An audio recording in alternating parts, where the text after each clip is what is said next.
and there are very varying examples, but those are very concrete ones in communities of color that have taken place for ages, and ages that ultimately need to be addressed, and we know how we get there. There's a definite path to victory to ensure that leadership across the state of Texas is reflective of the communities that it encompasses.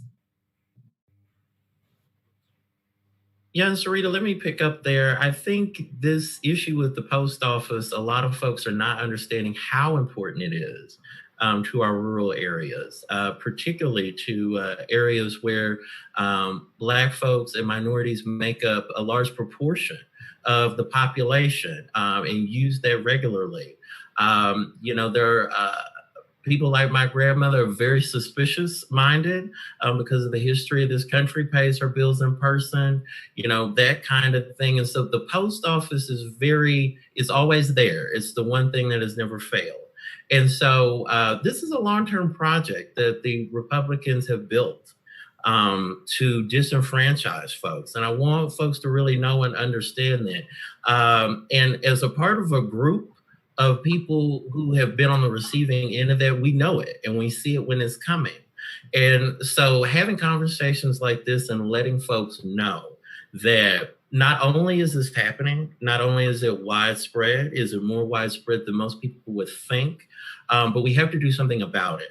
And it's not just up to Black folk.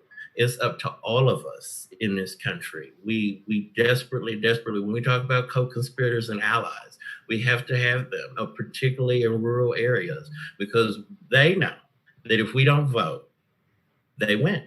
It's very, very simple. So these kinds of conversations, talking about things like the post office and the systemic, from the voter all the way up to the electoral college, the systemic issues that are happening in our community are very, very important going forward in these next 60 days.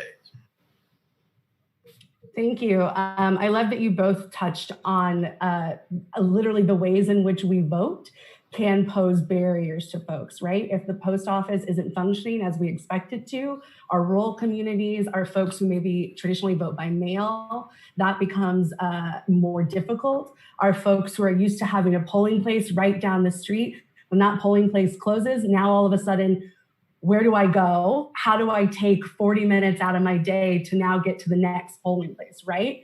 And so those are, maybe some of the hidden ways that voter disenfranchisement shows up. It's not just taking away people's right to vote, it's also taking away access to voting. And as we move forward, I wanted to mention that a large portion of the Black Texans who are eligible but not registered to vote are young people. And so when we think about how to engage our young voters, maybe first-time voters, or they haven't voted in a presidential before, how can we as a party better engage youth and make sure our young people are registered and prepared to vote?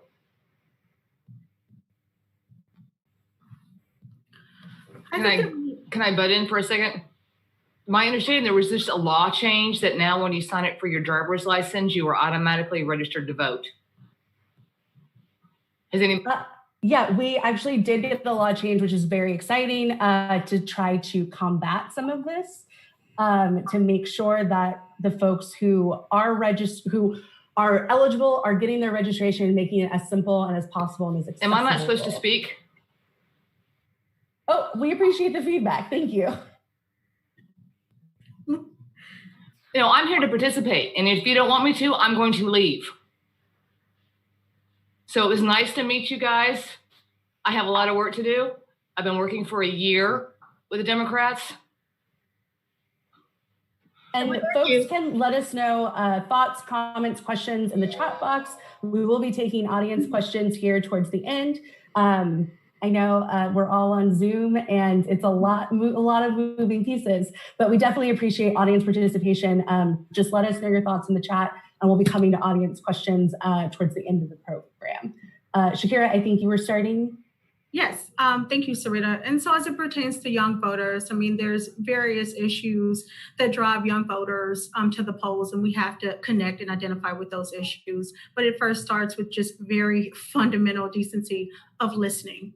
right, to what their thoughts, their positioning, their approach, right, to the civic and political process before we say, you must turn out, you must vote, right? We need to identify with the pulse of young people and what are those varying issues and also challenges and barriers to them actually participating in the process and being thoughtful about the way that we address those issues and being creative and building meaningful coalitions to ensure that we're really optimizing and tapping into the networks and the bases in the communities that ultimately drive them to the polls.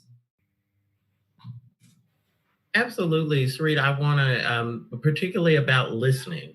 I'm an organizer, so I tend to look at things a little bit more on the person level. And it's very, very important when you have a community of people who really, for years, have actively been disencouraged to not participate in the process, to not get educated about candidates or whatever.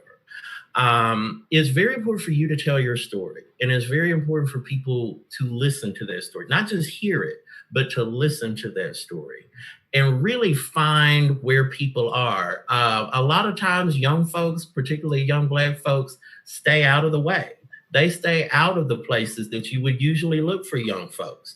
And you get there and you say, why aren't there more people of color here? Why, where are they? You really have to find it. And it's using the resources that we have, those networks like Divine Nine, like our HBCUs, like our strong alumni sorors. They are some of the best people best network you'll ever have. Is listening. I cannot stress enough how important listening is to that process.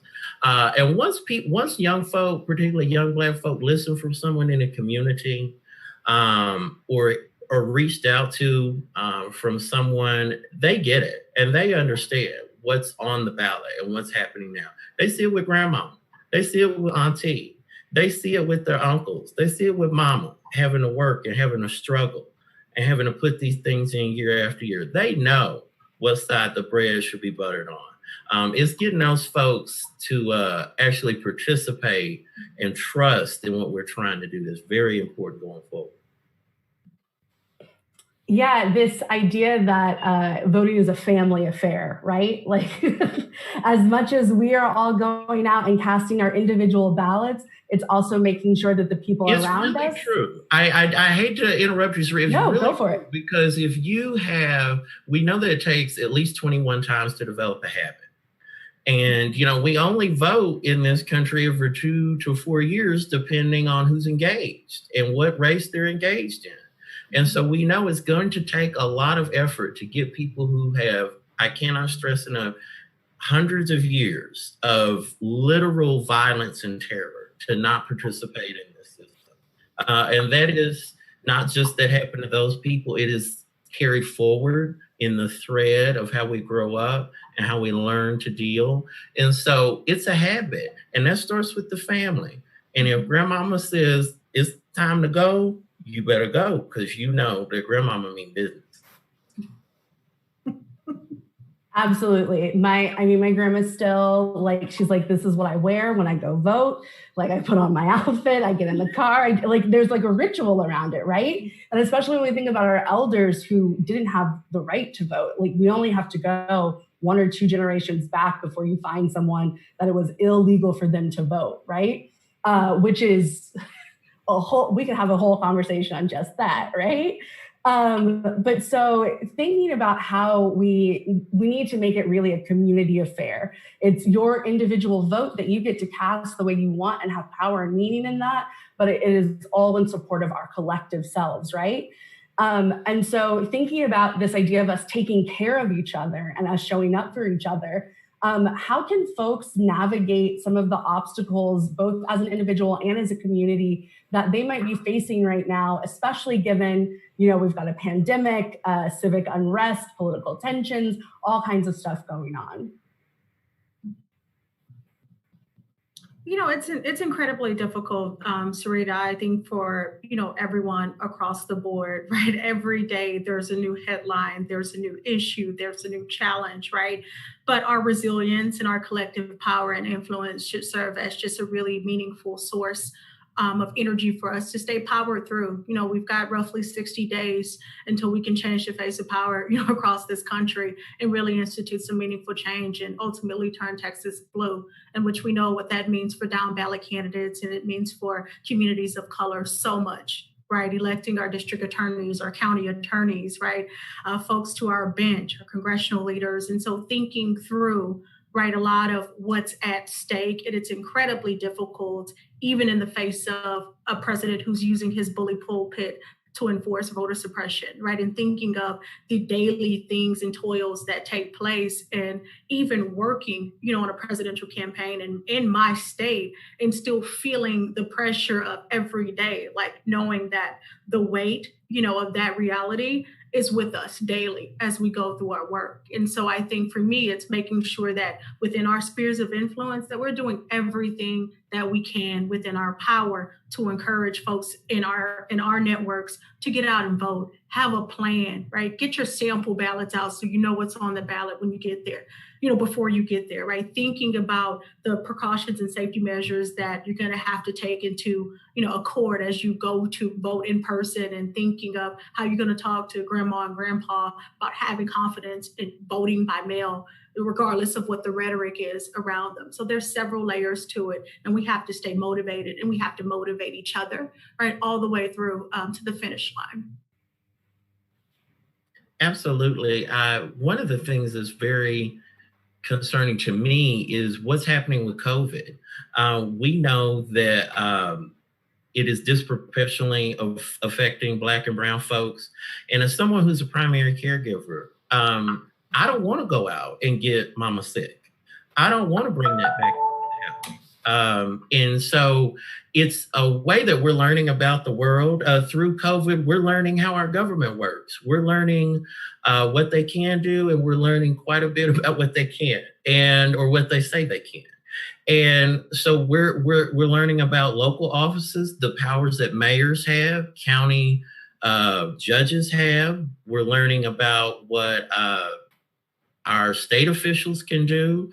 So I think that a lot of people in Texas who maybe didn't know, they've always have voted Republican because of whatever, are learning what these counties do, what county clerks do, what our county clerk who's going to join us is going to talk about.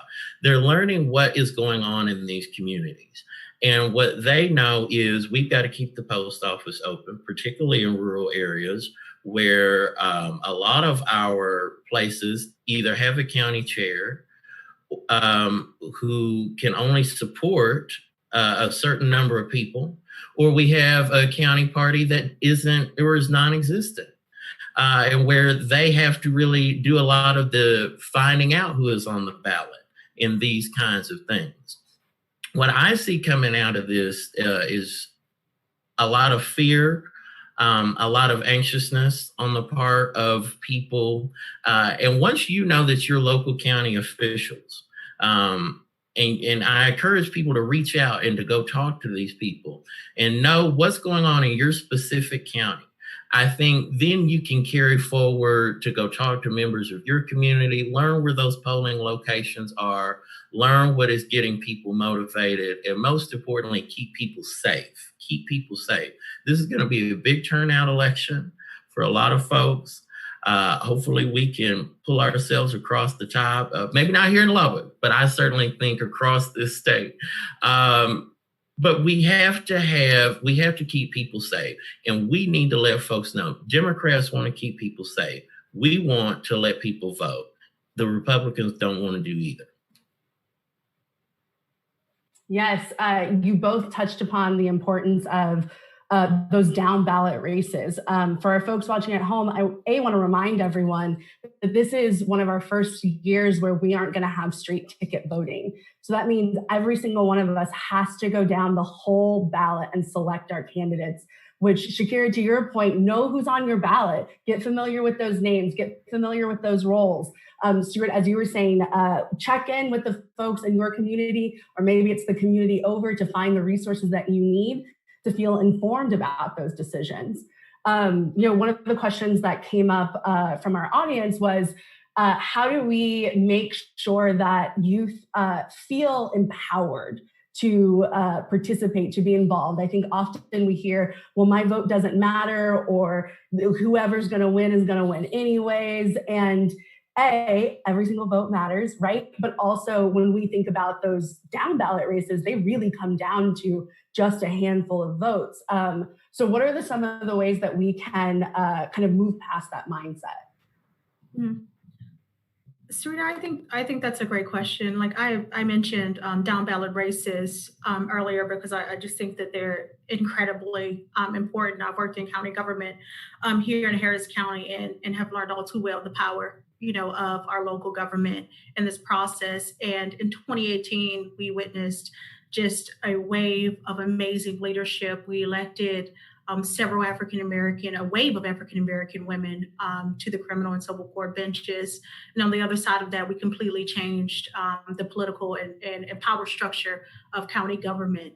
And so you think of that and you're like, whoa, wait, does my vote matter? Absolutely. I mean, case in point is what happened in 2018 and how it's really resonated in counties. And we've got local leadership, right, that can kind of take this energy and do really good things with it. We talked about COVID response efforts, and you look at the likeness of a Judge Lena Hidalgo, you look at Mayor Sylvester Turner, you look at their local response to ensuring that folks are safe and not putting themselves and others in harm's way just by trying to be out and about, but they're actually enforcing things that are saving lives. And we have to think about the power structure and alignment. We have to think about going all the way down the ballot as well. As I mentioned before, your district attorneys, your county attorneys, your judges, right? Folks who make everyday decisions that impact people's lives, right? That are actively on the ballot, that we don't want to forfeit our power there. We want to make sure that, as you're checking the box for Joe Biden, of course, that you're thinking also about those who immediately impact you on an everyday basis. And as it pertains to younger voters, these are just direct, just tangible examples of why your vote matters and why it's important for you to take it seriously, right? It is literally the difference between life and death now, as we can see around the response of a global pandemic and several folks in Black and Brown communities who have not received the economic relief and support that they rightfully deserve. So one of the things absolutely that Shekira said is the tangible. As an organizer, one of the things I point to, look at the registration process. When you as a young person try to register, they're going to sit there, oh, this is so frustrating, and say, yes, this is exactly what they want. They want this to be frustrating. That's why they've made this so hard for you. This is the number one example of why they don't want you to register to vote. They don't want us to go out to campus or, to do socially distanced lit drops and really engage with people. And so they've made it difficult from the very get-go. And then talk about your experience. And when we're talking to young folks, especially people of color, it's important to let a conversation happen. Just don't go out and, yell and say, we need you to vote. You're the young people. We depend on you. Have that respect as just another voter, as someone living in this country with different, maybe their ideas are a little bit different. Maybe you don't agree on everything, but we're all Democrats. We know that. We know that this person in the White House can't stay in the White House, and his enablers have to be gone as well. And talk about what is it? What are those big things? And there's always that one thing that after 5 minutes that they'll start shaking their head. Use that. Use how difficult this process is, and let folks know that's why it's important that you vote. That's why it's so important. My grandmother was born in 1920, and she lived in Lubbock almost all her life, but she was 45 by the time she got to vote in this country. And this was in my community. And so it's just, I'm just as serious about it as a stroke, that that little bit of a personal touch to people is so important. And especially with people of color, voters of color, and particularly our young people who have lived through 2 recessions, they've lived through wars, they've lived through a pandemic, they've seen a lot as well. And they haven't seen a lot of good things, to be quite honest. And so it's going to take a little encouragement from some folks who kind of know how it should work or the way it should be, to really let folks know you can do this. You're a part of it. If your one piece is in there, then this whole puzzle can be put together. I love that both of you talked about the importance of your personal story. Like, why do we do this? And making sure that we tell that far and wide. An issue that is very important to me and a big part of why I do this work is the fact that we continue to punish people after they've been incarcerated.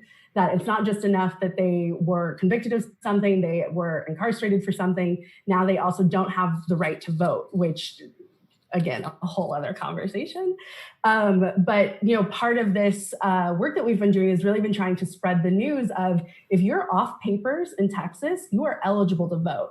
And Stuart, I think you mentioned this earlier, how it's meant to be cumbersome and difficult, and it's paperwork, right? And that's to keep people out of it. So I would love to hear from both of you. How do you manage just the logistics of it all and getting folks to continue the passion to stick through it?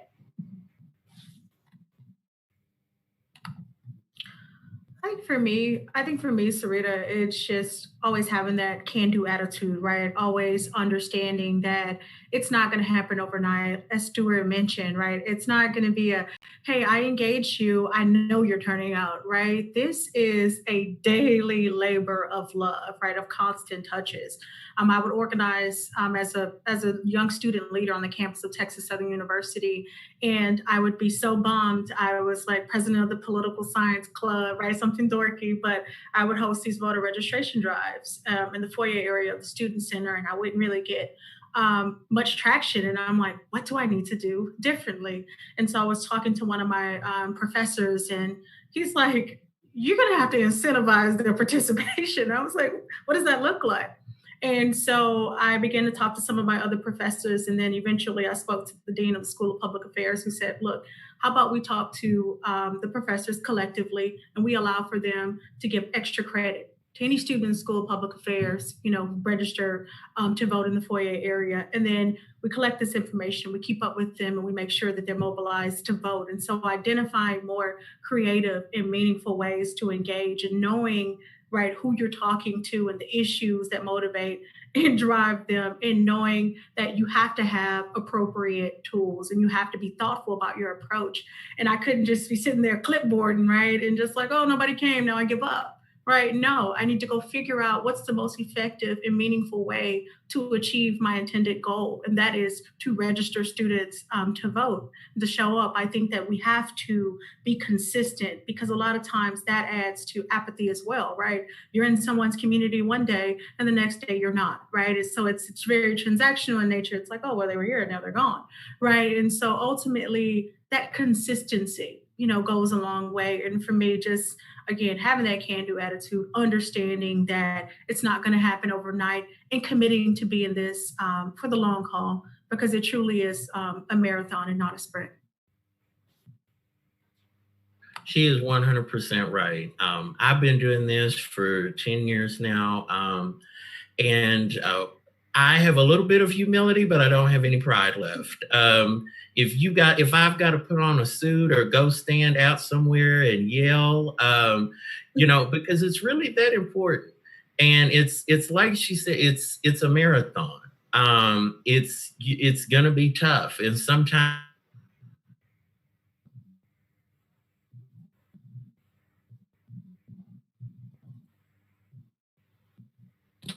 Oh, Stuart, I think we might have lost your audio real quick.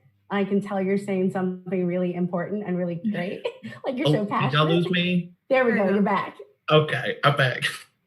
Rural infrastructure, y'all. We got to work on it.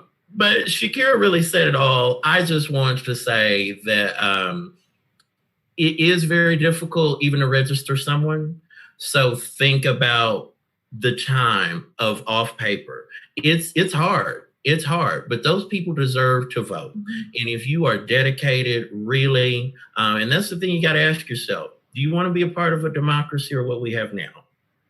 You really, really have to ask yourself that.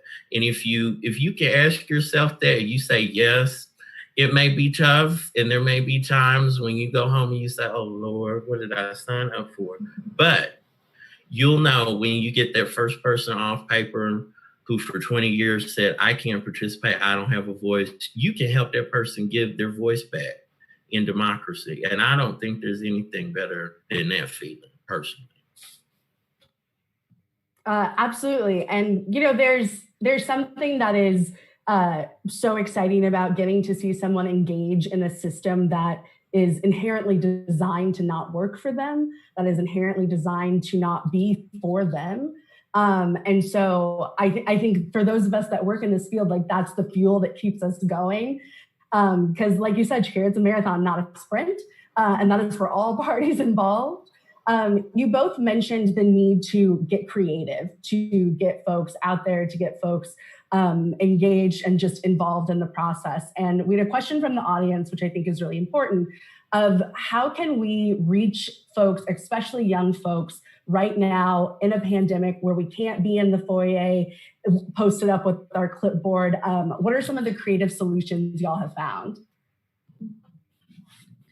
Thanks, Serita. We can look at what's been happening just across the board, just digitally, and how creative campaigns and just individuals and just business owners and everyone who's been forced to, make it make sense, right, for them and to identify other avenues. What comes to mind immediately were these virtual kind of like parties with like DJ D Nice and some of these other like major entertainers and influencers where people are like, whoa, like I still feel connected, like I'm having a good time, but it's connected to a purpose. Right. And you had Michelle Obama, sticker headed and other major civic and political like influencers, elected officials, candidates, and people who are like, hey, I'm on live. Where are you guys at? Right. Just building that community around our current situation and allowing folks to step away from their immediate circumstance and be thrust into their imagination and of what's going on like around them as it pertains to engagement. I think the digital platforms are very helpful, and the other key players who are saying, look, you can't come to us, we'll bring it to you. And I think we have to have that attitude of how are we reaching these folks? What interests them? And what can we do to broaden these platforms and make it easy for them to participate as well? Stuart mentioned paperwork, XYZ, and things of that nature, making these processes, streamlining them and making it easy for the average everyday person to just plug in. I know, I don't know about everyone else, but I too, was participating in the Brandy and Monica, verses, right? It's a thing, right? And people are like, I have a concert at 7, right? It's like you're not physically going to a concert, but the idea, right, that you're actively participating and involved and you've created that atmosphere in your households. We have to do the same in our communities, right? Letting them know, like, hey, Souls to the Polls not going to look the same, right, this year. So we're going to have virtual gospel concerts and like getting folks involved through different, just non-traditional avenues and platforms. So I would be remiss as an organizer if I did not mention Connect Texas, our virtual field office. So I encourage everyone on this call, get there, sign up, get involved. We've got lots of places there. But organically, use your social media. Social media is very powerful. Facebook, Twitter, drop that link to donate, drop that link to volunteer for folks. I know there's kind of a stock character out there of like the old crazy uncle that you get, uppercase emails from if you're, the Fox News uncle. Well, we need MSNBC aunties. We need folks who will, send those to your grandkids and your kids and, the neighbor down the street and let folks know.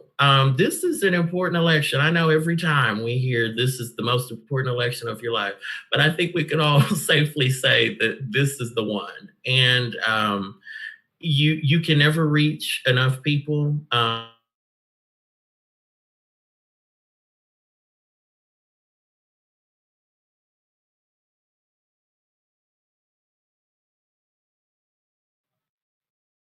I think the rural internet might be hopping in again. So we will come back to Stuart. I also would like to welcome Harris County Clerk Christopher Hollins, and thank you for joining us. I know you've got a lot going on right now, and we appreciate you taking some time out today. Chris, we are currently discussing how we can make sure that we are not only engaging, but motivating our young voters, and especially getting creative with it, given that we are in a pandemic. I think you've got some work going on right now kind of related to this, and would love to hear about what's happening at some of the county levels. Absolutely. And of course, it's a joy to be here. Thank you for the invitation, Serita, and to Chris, Hannah, Shekira, Stuart, who all else is here on this panel. But it's great to see you all again, and thank you for all that you all are doing across the state of Texas to ensure that we continue to move our society in the right direction, and that we make some of the right decisions on November 3rd, 2020. What my office is focused on is voter access. It's our number one priority to protect the right to vote for the people of Harris County. And, during this time of COVID-19, it's essential that we make voting safe, convenient, and make sure that voters can cast their votes with the peace of mind that their votes are going to be counted. But how do we make that interesting? I don't view a lot of my job as fun. I think a lot of it is nuts and bolts. How many voting centers do we need? Where do they need to be? How many machines do we need in each? How much staff do we need at every one of these? But we end up doing some pretty cool things. One thing that we're going to do here in Harris County is have drive-through voting, something that we piloted in July. That was the first time that we believe drive-through voting has happened in Texas, and we're going to scale that up for November. And so, coming and casting your vote from your vehicle is pretty cool, regardless of your age. What else are we doing? We're having 24-hour voting. For the first time in the history of the United States of America, people can come and cast their votes at any time of day, from Thursday evening, October 29th, through Friday morning, October 30th. And, we're hoping that that young folks, we're prioritizing shift workers, first responders, folks who are working at the Port of Houston, folks who are getting off their Walmart, shelf stocking shifts at 2 and 3 a.m. But we also know that young people are probably going to find this interesting. So folks who are up playing NBA 2K can pause and come and cast their ballots. And so we think that's pretty cool. Toyota Center, that's what's been in the news for a lot of people. We have a partnership with the Houston Rockets. We have another partnership with the Houston Texans. But Toyota Center will not only be an in-person voting center where you can come, cast your ballots in a safe, socially distanced area that happens to have a massive Hakeem Olajuwon poster up on the wall and some trophies nearby. But you can also do drive-through voting in the Rockets garage. And so we think that's really incredible. We want to continue what we're doing to especially around, souls to the polls, getting people of color, out to the polls through churches. And so we're running PSAs, nonpartisan PSAs, during virtual church services.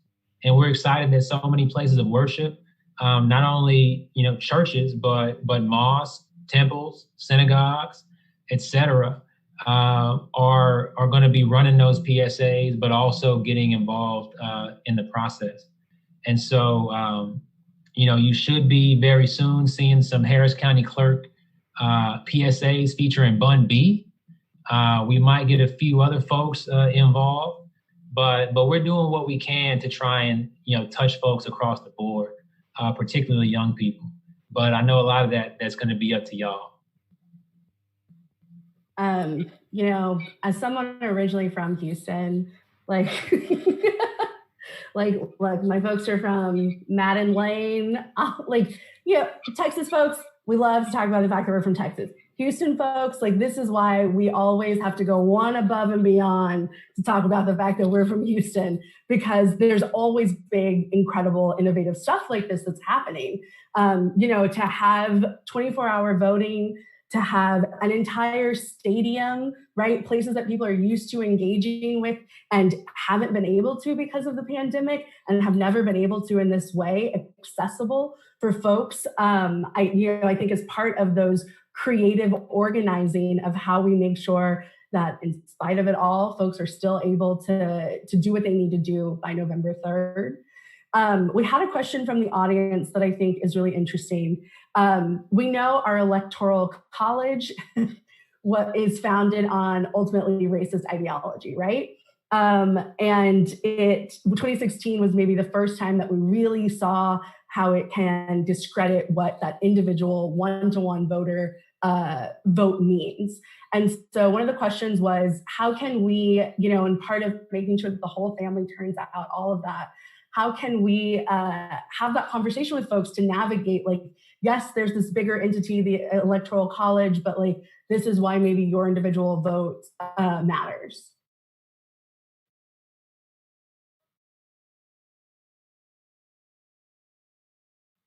And I'll open that up to our panelists. Well, I'll say briefly that, one, when it comes to the Electoral College, places like Texas have been ignored for a long time because it's viewed as a safe state.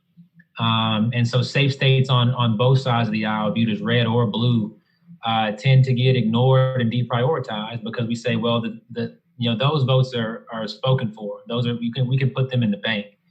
But for the first time in a long time, Texas is being viewed nationally as a battleground state.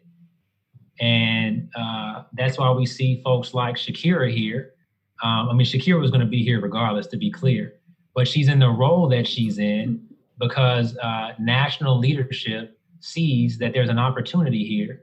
And so they need talented folks like Shekira to be spreading the word, because the vote in Texas could go either way. And so people need to know how close these races truly are. I think I talk a lot about 2018 and Beto and all that. And when I'm telling folks about that, I'm quick to give Beto his props. I have a lot of respect for Beto. He's a role model of mine. But, what he did was wake people up, and the people of Texas took it from there. It wasn't about Beto. It was about people knowing that this was competitive. And so now my vote matters. And so maybe I should go register. Maybe I should go cast my vote, even though I live in a red neighborhood, red district, red part of town. And so knowing that this thing is close, but also knowing that, whoever the president is only going to affect a certain part of your life. A lot of your life is going to be affected by local leadership. And we've seen races here in Houston, November 2019, a city council race won and lost by 16 votes. 2018, a state representative race that's now being contended for by a Black woman, won and lost by 48 votes. You could get in the car with some of your cousins and go and flip one of these races, right? And people need to know that because it's real and it's serious. And so, it's just about education and getting the message out there that your vote does count on a number of levels. But especially if we work together, if you send around that voter registration link, registertovote.org, I forget what the Texas Dems version of that one is. You can send that to your whole network of seniors in high school and college students, and y'all as a group can sway a race in many races. And we just need to continue to get that message out.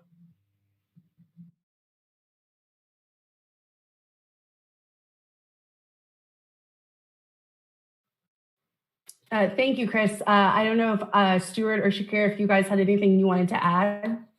Well, the only thing that I will say from a rural perspective is, a great example of what's going on is this call. We have great county clerks in Harris County who know what to do. But we don't have that in every county. And, you know, places like where I am, we don't have people who are necessarily maybe as proactive. But what I will say, and this is very quick, is if we can increase our voting turnout in East Texas, where we have a huge community of Black folk, particularly out where I am in West Texas, where our Hispanic folks and Latinx folks are located. And those are majority rural areas. If we get rural Texas, then we can flip this state. And if we flip this state and its 38 electoral votes, then we not only save American democracy, but we save the world. So that's always my selling point for rural Texas. But it's very, very important that every vote, especially those who are most vulnerable and those who have the most to lose, we have got to go out and vote in this election. It's too important. I would say, Serita, that it's evidentiary in the investment that the Biden for President campaign is making here in Texas, right, to ensure that there's adequate representation. I'm glad Stuart mentioned East Texas. I have a deputy coalition director that's committed just for that region, right? We want to prioritize all parts of Texas, but most certainly place special emphasis on those areas where we know we need to turn out Black and brown voters. And the power here is the power in our ability to build coalitions, right, within communities across the state of Texas, between the African American, Latino, and AAPI community, women, faith, labor, LGBTQ. It's going to take all of us. And that it, quite frankly, is the line in the sand between us and Trump presidency, right? Our ability to really mobilize folks and be powered by people, and no plug for Beto, but it's quite frankly the truth and richness in who we are as Texans. And we are close, and those 38 electoral votes are up for grabs, and we most certainly are committed to not taking one vote for granted and doing everything we can to optimize participation for this election cycle. Yes, you all have touched on, again, you know, everything is big in Texas. There's 38 votes. And while that gets decided on the way the state goes, where those votes will end up, the more folks that we have showing up, casting their ballots for Democrats, again, up and down their whole ballot, the closer we get to getting those 38 electoral votes to a Biden-Harris ticket, right? So yes, the Electoral College, I think to Stuart's point earlier, can feel like this big, cumbersome, complicated system, but ultimately the more we know, the stronger we are and the more folks that we can get out and just work around it, right? Especially Black folks, we've been working around systems that weren't for us for a long time. So those of us that have been in this work, it's calling in friends, family, community members, and making sure that they are just as engaged and excited as we are. Before we come to a close, I just want to open it up to all of our panelists just to share any last remarks, information you want to make sure gets out there, things that you want to make sure that if folks take nothing else away today, this is something they heard from you. Sure. I'll start. I think it goes without saying that it takes all of us to get us there. I want to share some key dates, which, I mean, I think hopefully it's familiar to everyone by now. The last day to register to vote in Texas is October the 5th. Early voting is October 13th through the 30th.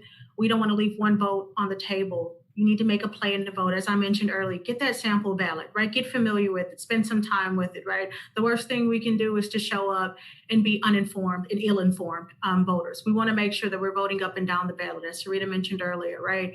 Of course, I'm here, representing on the Biden-Harris ticket, but ultimately, I'm a native Houstonian from Southwest Houston, and I want to see folks in the conditions and communities that I've come up in change, for the better. And so ultimately, we've got to be focused on voting all the way down the ballot. No one else said it. We're saying it here. And we want you to take this information back home to your family and friends. Make a plan to vote. Vote early. Encourage others in your spheres of influence to do the same. And don't take your vote for granted. It matters. It literally is the difference between life and death. So thank you.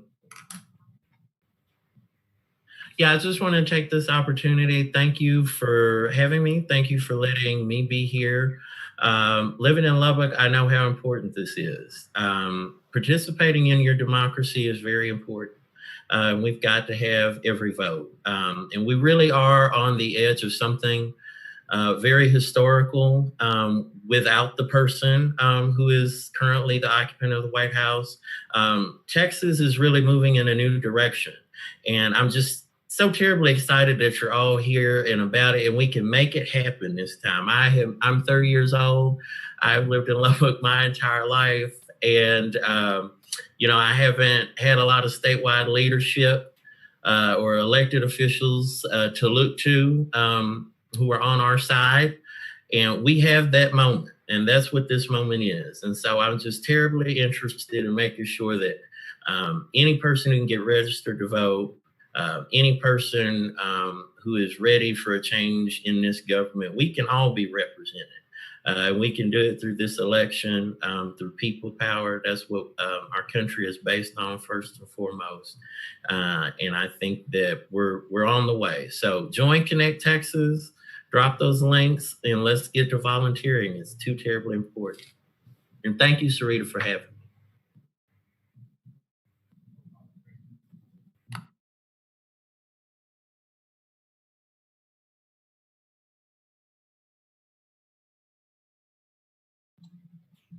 All right, is it just me? It's you. Well, look, I don't have a whole lot to add to those very eloquent words from Stuart and from Shekira.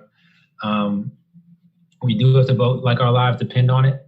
We also have to ensure that those around us do the same thing. We're just over a month out from the last day to register to vote. And so that should be our priority, along with education about the candidates and so forth, but just making sure that people have their ticket to the show, because without that, it doesn't matter. And so, that piece is really important. Like Shekira said, talk to people about making a plan. What we're telling people, and what's the truth, is that voting by mail is the safest and most convenient way to vote, especially in a major city, major county, where you're going to see long lines everywhere. One less person in that line is going to make it safer for everybody else. And it's going to make the line shorter for everybody else. But in addition to that, of course, it makes it safer for you. You're not being exposed to all those other people. And you're able to take that time, like Shekira mentioned, going through educating yourself from your kitchen table or from your sofa. This is the first time where we don't have straight ticket voting. And so you're going to have to go all the way down that ballot, and doing that from the comfort of your own home versus doing it while, there's hundreds of people breathing down your neck who trying to get you out of there so they can cast their votes. It's much better to vote by mail if you're eligible. And, for those who are not eligible, the next safest way to vote is to vote early. That's when you're going to have the shorter lines and fewer people to be exposed to. We encourage you, if you're in Harris County, to take up drive-through voting, because that's going to be even more minimal exposure, because it's just you and that election worker versus you and all the other people in line and all the election workers. And so, again, we're going to keep trying to do our best to protect the rights to vote for the people of Harris County. When we get to session in 21, we're going to be fighting to expand those rights for all Texans, and we're going to keep that fight going, because it won't stop on November 3rd. That's going to be a critical date for all of us, but that's the first day of our future, and we have to keep building from there. Thank you from each and every one of you. And I'm so glad that everyone touched on the fact that, this is truly, truly a marathon, and it will take a whole village to get done what we need to happen come November 3rd. I've put a few links in the chat, and we will make sure our Facebook Live folks have those as well, of how you can stay connected, how you can get involved. As I said, my name is Serita. I am the Black Constituency organizer. Folks can reach out to me. I try to make myself super accessible. And of course, I want to say thank you to all of our spectacular guests. It was truly a pleasure to spend some time today hearing from you all. To our folks here on Zoom and watching on Facebook Live, this has been recorded. It'll be over on our Facebook page for the Texas Democrats. Share it with someone. I know anytime my grandma says I have to watch something, I have to watch it. So share it with the folks in your life who maybe didn't make it today. And for part 2 of this conversation, join us tomorrow for our Town Hall Thursday. We'll be focusing on engaging young Black men specifically, but really taking a serious look at that young vote. And so you can watch on our Facebook Live at txdem.co/live. And if you have been inspired today and you want to get involved and you want to be a part of the solution, I encourage you to get involved in our voter registration week. You can head over to sign up at txdem.co/voter registration WK today. We'll have phone banks all evening and over the weekend, as well as more opportunities in the future. Again, thank you all so much for coming out and participating today. And everyone, have a great rest of your day.